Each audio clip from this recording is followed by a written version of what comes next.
آخرکار یوکرین اور صدر زیلنسکی اکیلے ہی رہ گئے ہیں۔ یورپ نے باضابطہ طور پر روس کو G8 ممالک میں شامل ہونے کی دعوت دے دی ہے۔ G7 جو کہ پہلے G8 تھا، لیکن 2014 سے پہلے بھی G8 تھا۔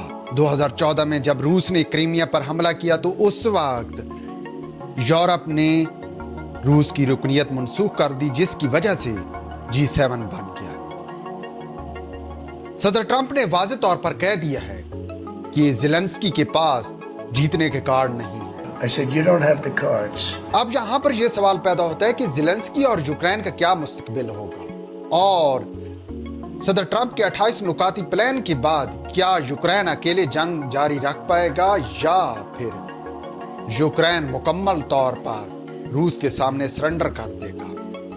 اب جب ہم ٹرمپ کے 28 نکاتی پلان کو دیکھتے ہیں تو یہ بات سامنے آتی ہے کہ روسی صدر پیوٹن کی جو شرائط رکھی گئی ہے وہ بھی تقریباً ہی ان 28 نکاتی پلان کے مطابق ہی ہے۔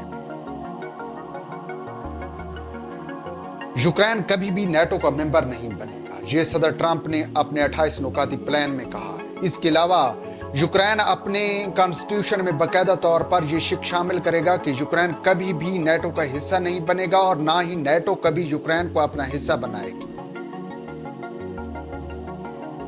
وہ تمام علاقے جن پر روس نے قبضہ کر لیا ہے یا جن پر روس اپنا دعویٰ کرتا ہے کہ یہ ہمارے ہیں، یعنی کہ لوہانسک جیسے علاقے، وہ تمام تر علاقے بھی روس کے پاس چلے جائیں گے۔ اس کے علاوہ جو سب سے بڑی اور اہم بات ہے جو کہ صدر زیلنسکی کے مستقبل کے حوالے سے فیصلہ کرتی ہے، وہ یہ ہے کہ صدر زیلنسکی اگلے 100 دن کے اندر انتخابات کروائے گا، جس کا مطلب یہ ہے کہ زیلنسکی کے ہاتھ سے اقتدار بھی چلا جائے گا۔ کیونکہ روس یوکرین جنگ میں جس طرح یوکرین کو نقصان پہنچا ہے، اس کے بعد پھر شکست بھی حصے میں آ رہی ہے، تو زیلنسکی کی مقبولیت لازمی بات ہے کم ہو چکی ہے، اور ان کا الیکشن جیتنا مشکل ہے۔ اس لحاظ سے زیلنسکی کے مستقبل کے حوالے سے بھی بہت زیادہ سوالات اٹھائے جا رہے ہیں۔ لیکن سب سے بڑی اور اہم بات تو یہ ہے کہ کیا یوکرینی صدر زیلنسکی تمام تر وہ نکات قبول کرے گا جو صدر ٹرمپ کی جانب سے رکھے گئے ہیں؟ تو اس حوالے سے یوکرینی صدر زیلنسکی کا کہنا ہے کہ ان کے پاس صرف ایک آپشن ہے، یا تو وہ وقار کے ساتھ جئیں اور اپنے اہم پارٹنر کو کھو دیں، اور اہم پارٹنر کو کھونے کے بعد کیا یوکرین جنگ جاری رکھ پائے گا؟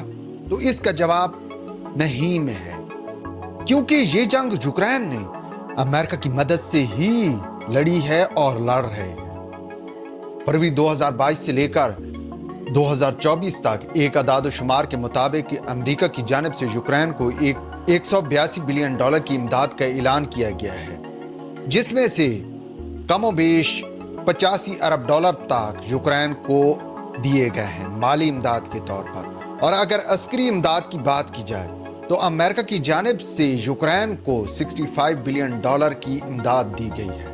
اس کے علاوہ امریکہ نے دفاعی ساز و سامان میں بھی یوکرین کی خوب مدد کی ہے۔ اور یورپی یونین کی بات کریں تو یورپی یونین نے بھی یوکرین کی بھرپور مدد کی ہے۔ برطانیہ نے سٹارم شیڈو میزائل یوکرین کو فراہم کیے ہیں، اور انہی میزائل کی وجہ سے روسی صدر پیوٹن کی جانب سے ایٹمی حملوں کی دھمکیاں بھی دی گئی ہیں۔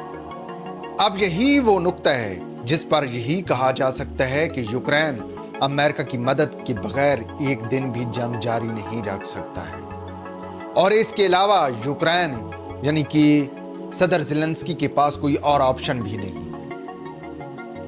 اور صدر زیلنسکی خود کہہ رہا ہے۔ لیکن اب یہاں پر یہ سوال پیدا ہوتا ہے کہ صدر زیلنسکی کا مستقبل کیا ہوگا، اور وہ بھی ایسے میں کہ 28 نکات کو دیکھا جائے تو یہی محسوس ہو رہا ہے کہ یوکرینی صدر زیلنسکی کے لیے یوکرین میں رہنا بھی مشکل ہو جائے گا۔ اگر وہ امریکن مطالبات مان بھی لیتا ہے تو پھر بھی یوکرین کے اندر زیلنسکی کا رہنا مشکل ہو جائے گا، کیونکہ اس کے بعد اگر یوکرین اور روس کے درمیان جنگ رک جاتی ہے تو یوکرین پر مکمل طور پر اثر و رسوخ ماسکو کا قائم ہو جائے گا، کیونکہ 28 نکات کے مطابق نیٹو اور یورپی ممالک کو پیچھے ہٹنا ہوگا۔ زیلنسکی کو یوکرین چھوڑنا پڑے گا، لیکن کس ملک میں جائے گا؟ اس کے علاوہ ایک اور بات بھی ہے کہ عموماً ایسے نکات یا اس طرح کی باتوں کے ذریعے ٹرمپ زیلنسکی پر پریشر ڈال رہا ہے، اور ٹرمپ کی یہ بھی خواہش ہے کہ وہ ان مطالبات کے ذریعے یوکرین پر اپنا کنٹرول مضبوط کر سکے اور زیلنسکی سے ایسے معاہدے کروائے جس سے مستقبل میں امریکہ کا یوکرین پر کنٹرول رہے۔